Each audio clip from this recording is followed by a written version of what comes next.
और भजन करो। मानस में नवदा भक्ति का उपदेश भगवान राम ने सबरी को किया।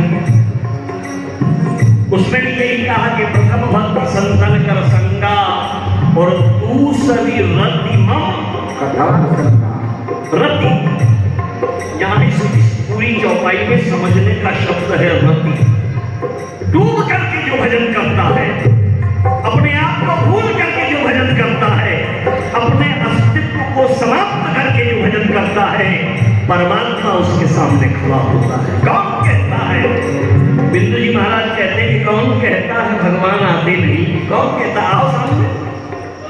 कौन कहता है भगवान आते नहीं? पर सच्चे दिल से उन्हें हम बुलाते नहीं। कभी आवाज लगाई? टाइम नहीं हमारे पास। क्या? और जिस दिन सच्चे दिल से आवाज लगाते हो उस दिन विश्वास करो आपके काम होते हैं कि नहीं होते, अनुभव कर लेना। ये अनुभूति का विषय है। परमात्मा भावातीत है, शब्दातीत है, कल्पनातीत है। हमारा भाव वहां तक नहीं जा सकता। जहां परमात्मा है वहां हमारा भाव नहीं जा सकता, हमारी कल्पना नहीं जा सकती।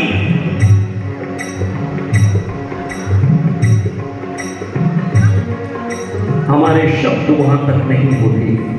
शब्द बोल ही नहीं सकते ना, शब्द की सीमाएं समाप्त हो जाती है। तो फिर क्या है? उन्हें भावातीत, शब्दातीत, कल्पनातीत, लेकिन अनुभव गम्य है। क्या है? परमात्मा अनुभव गम्य है। भगवान की अनुभूति की जा सकती है, परमात्मा को अनुभव किया जाता है। अब अनुभव करने के बहुत से रास्ते हैं।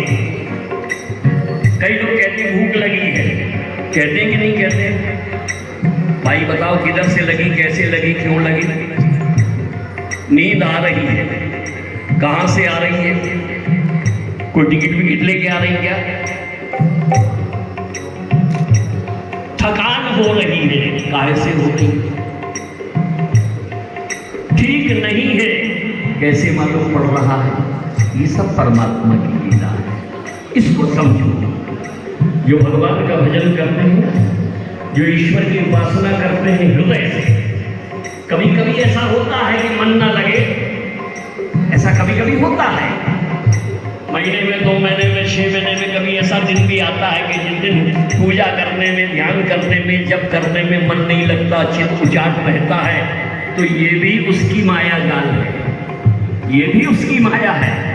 वो देखना चाहता है कि तेरा मन लगे या ना लगे, पर ये बता कि तू मुझे याद कर रहा है कि नहीं कर रहा है। बात तो यहाँ है ना।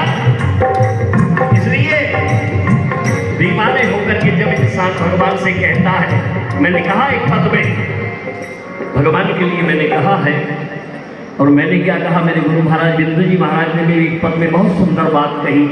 क्या कहा है? बड़ा सुंदर पद है, मुझे स्मरण हो, सुन लीजिए। और कृष्ण लीला की चर्चा करते हैं आगे। ठाकुर की लीलाओं का तो कोई पार नहीं है। सच्चिदानंद स्वरूपाय विश्व उत्पत्ति हेतुवे तापत्रय विनाशाय श्री कृष्णम वयम नमः। जो सच्चिदानंद स्वरूप है, तीनों तरह के तापों का शमन करने वाले हैं। दैहिक, भौतिक, मानसिक, तीनों प्रकार के तापों का जो शमन कर देते हैं, उनका नाम है कृष्ण। जो आनंद का समुद्र बहा देते हैं, उनका नाम है कृष्ण। जो हृदय के अंदर सीधे चले आते हैं, उनका नाम है कृष्ण। सीधे आड़े तिरछे होके नहीं आते, दिखने में आड़े तिरछे हैं। समझना मेरी बात को, दिखने में आड़े तिरछे हैं, नीचे से ऊपर तक टेढ़ा ही टेढ़ा है, किधर से भी देख लो आप। हाँ? चरण तिरछा, कमर तिरछी, नजर तिरछी, बाल तिरछे, बंसी भी तिरछी। लेकिन इतना टेढ़ा होने के बाद में जितने दुनिया में टेढ़े हैं उनको सीधे करने का काम वही तो करता है, और कौन करता है?